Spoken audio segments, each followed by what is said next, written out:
ہمیشہ جو مناظر چہرے کو مسکراہٹ اور دل کو فرحت بخشتے ہیں وہ ہمیشہ ایسے نہیں رہتے. کبھی کبھی ایسے مناظر خوف کا باعث بھی بن جایا کرتے ہیں. ماؤنٹین ایریا جو ہمیشہ سے ہی لوگوں کے لیے ایک بیوٹیفل پکنک اسپاٹ رہا ہے، مگر بعض دفعہ یہاں رات کو اچانک کسی حادثے کی صورت میں ساری ایکسائٹمنٹ، خوشی اور سکون سب کچھ دھرے کا دھرا رہ جاتا ہے. ہماری آج کی کہانی بھی ایک ایسے ہی انسیڈنٹ پر بیسڈ ہے. عاطف جو پیشے سے ایک ڈاکٹر، انتہائی نرم دل اور بہادر شخص ہے، اور اس کی محبت کرنے والی بیوی تابعہ، دونوں نے پسند کی شادی کی تھی. دونوں اسکول لائف سے ہی ایک دوسرے کو پسند کرتے تھے.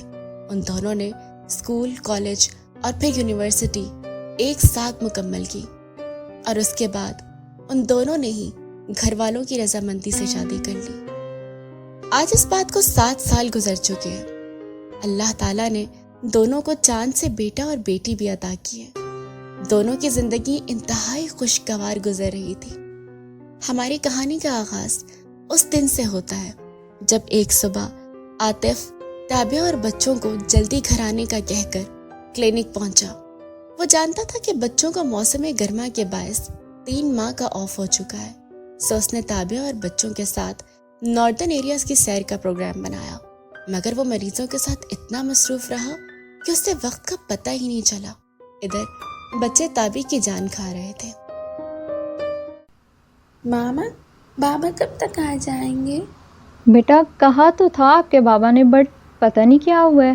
ماما، مجھے تو لگتا ہے بابا ہمیں لیتے جانا بھول رہے ہیں. اب بابا تو کال کرے نا ماما. تابی نے یہ سن کر اپنا سیل پکڑا اور عاطف کو کال ملانے لگی.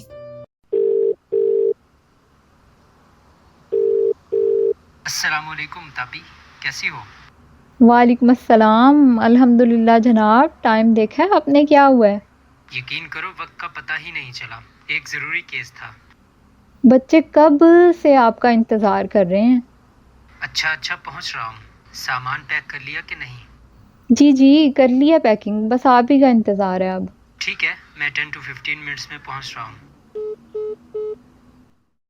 عاطف نے جلدی اپنا کام ختم کیا اور کلینک سے باہر نکل آیا. اپنی کار میں بیٹھتے ہی اس نے تابی کو نکل آیا ہوں کا میسج ٹائپ کیا. تقریباً 2 گھنٹے کے بعد وہ سبھی لاہور سے باہر جانے والی شاہراہ پر گامزن تھے. کچھ وقت یوں ہی باتوں میں گزر گیا. سفر چونکہ کافی طویل تھا، سو بچے سکون سے سو گئے. اسلام آباد کراس کرتے ہی عاطف نے ہزارہ موٹر وے کا رخ کیا اور مانسیرا کی جانب چل پڑا. اس کا ارادہ ناران جانے کو تھا. عاطف اور تابعہ ادھر ادھر کی باتیں کرتے رہے. کچھ دیر گزرنے کے بعد پہاڑوں کا ایریا شروع ہوا تو تابی نے بچوں کو بھی جگا دیا تاکہ وہ بھی ایسے خوبصورت مناظر سے لطف اندوز ہو سکیں. اونچے فلک بوس پہاڑوں کو دیکھ کر جہاں دل محسوس ہوتا ہے وہیں ایک خوف بھی دامن گیر ہو جاتا ہے. وہ سارے رستے اللہ کو یاد کرتے رہے. اچانک براق نے عاطف سے پوچھا، بابا، اللہ نے پہاڑ کیوں بنائے ہیں؟ بیٹا یہ دنیا اللہ تعالیٰ نے انسان کے لیے بنائی ہے تاکہ وہ اللہ تعالیٰ کی بڑائی کا یقین کرے اور اس کی عبادت کرے. پہاڑ تو اس کی عظیم ذات کی ایک چھوٹی سی نشانی ہے. لیکن عاطف، اللہ نے تو قرآن کریم میں بھی اس کا ذکر کیا نا. بالکل تم نے ٹھیک کہا.